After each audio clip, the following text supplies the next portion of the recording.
வாழ்க வையகம், வாழ்க வையகம், வாழ்க வளமுடன். இறையருளும் குருவருளும் துணை புரியட்டும்.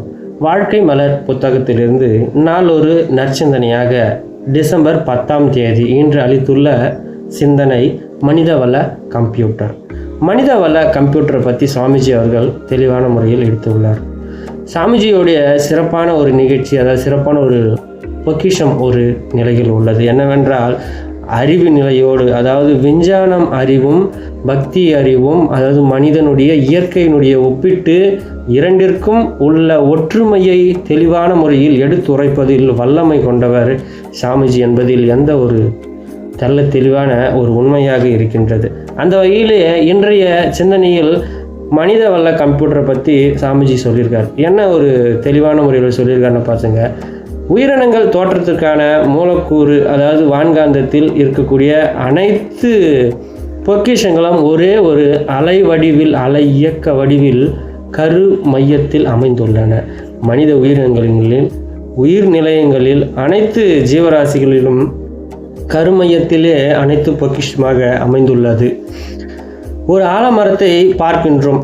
அந்த ஆலமரத்தினுடைய விதைகள் சிறிதளவு உள்ளது. ஆனால் அந்த ஆலமரத்தில் இருக்கக்கூடிய விதைக்குள்ளாக ஆலமரத்தின் தன்மைகள், அதனுடைய வளர்வு, அறிவுத்திறன் அனைத்துமே ஒரு பொக்கிஷமாக ஒரு விதைக்குள்ளாக, அதாவது விதைக்குள்ளாக அமைந்துள்ளது.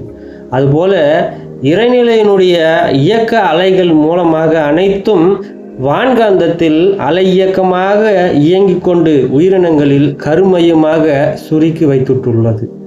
இந்த கருமையத்தின் பெருமையும் மதிப்பையும் நாம் உணர்ந்து எப்பொழுதுமே மதிக்க கற்றுக்கொள்ள வேண்டும். மனித உயிரினங்களால், பேரறிஞர்களால் கண்டுபிடிக்கப்பட்ட ஒரு கணினி, அதாவது கம்ப்யூட்டர்.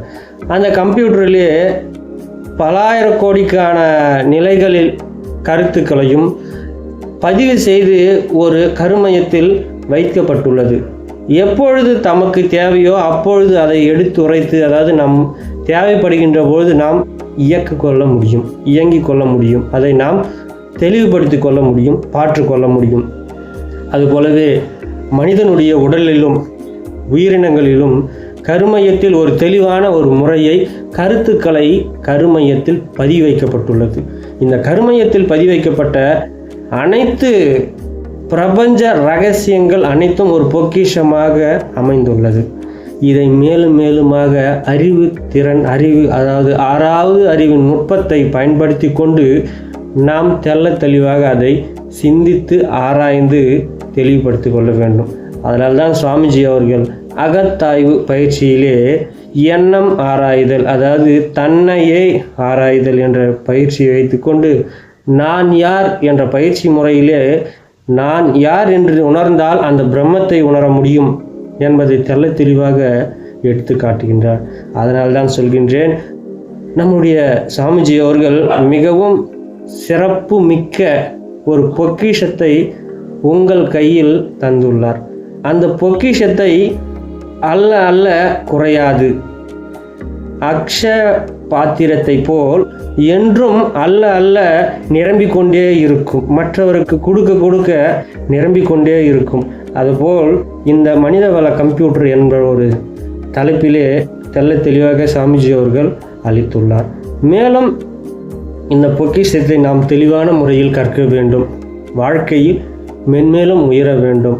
அனைத்து ஜீவராசிகளிடமும் அன்பும் கருணையுமாகவும் இருக்க வேண்டும். அனைத்தும் அறிய வேண்டும் என்றால் நாம் அனைவரும் மனவள கல்வியை நோக்கி செல்வோம். அறிவு திருக்கோயிலை நாம் அனைவரும் சென்று வாழ்வில் மென்மேலும் வளர வேண்டும் என்று வாழ்த்துகின்றேன், மகிழ்கின்றேன். வாழ்க வளமுடன். அனைவரும் தொண்டாற்றி இன்பம் காண்போம். வாழ்க வளமுடன்.